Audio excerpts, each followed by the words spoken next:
Di sepanjang tahun 2022 masih ada didapati fasilitas pendukung pendidikan, mulai dari ruang kelas, bagian plafon hingga lantainya yang rusak. Selain itu ada pula sebagian sekolah ruang kelasnya terendam banyu. Bahkan yang lebih parah, halaman sekolah pun ada sebagian yang terendam sehingga benar-benar mengganggu proses belajar peserta didik. Di sepanjang tahun 2022 masih ada didapati fasilitas pendukung pendidikan mulai dari ruang kelas, bagian plafon hingga lantainya yang rusak. Selain itu ada pula sebagian sekolah yang ruang kelasnya terendam banyu. Bahkan yang lebih parah, halaman sekolah pun ada sebagian yang terendam sehingga benar-benar mengganggu proses belajar peserta didik. Lebih parahnya lagi, kerusakan tersebut hampir terjadi di sekolah dasar yang menjadi tumpuan awal bagi peserta didik untuk mendapat segala ilmu pendidikan. Demikian dipadahkan anggota DPRD Banjarmasin Gustiasni Iqbal lawan Prima TV jelang tengah hari Sabtu 3 Desember 2022.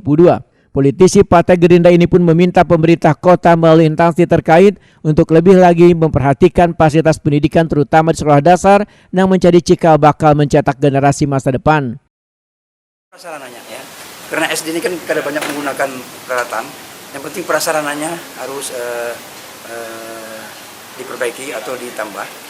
Dan kemudian kualitas ruangannya kan kebanyakan yang ada yang rumbi, ada yang rusak, ada yang plafonnya bocor. Nah ini kan tidak menyenangkan untuk sekolah gitu, untuk tidak gembira. Padahal SD ini kan perlu kegembiraan untuk sekolah. Gustiasni Iqbal menegaskan fasilitas di sekolah harus bisa menggembirakan dan membuat nyaman peserta didik. Bila sekolahnya lusuh, maka akan merusak atau membuat ketidaknyamanan bagi mereka berada di sekolah yang kadang menutup kemungkinan membuat mereka malas pergi ke sekolah.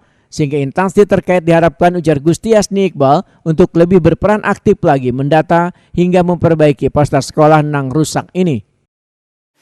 Jadi kalau nanti sekolahnya datang sekolah sudah rusuh gitu kan, pikirannya sudah kemana-mana, jadi untuk membuat manusianya pintar agak tidak begitu maju gitu kan. Jadi kalau ruangannya bagus, sekolahnya gembira, itu kan lebih cepat membuat anak itu lebih pintar gitu.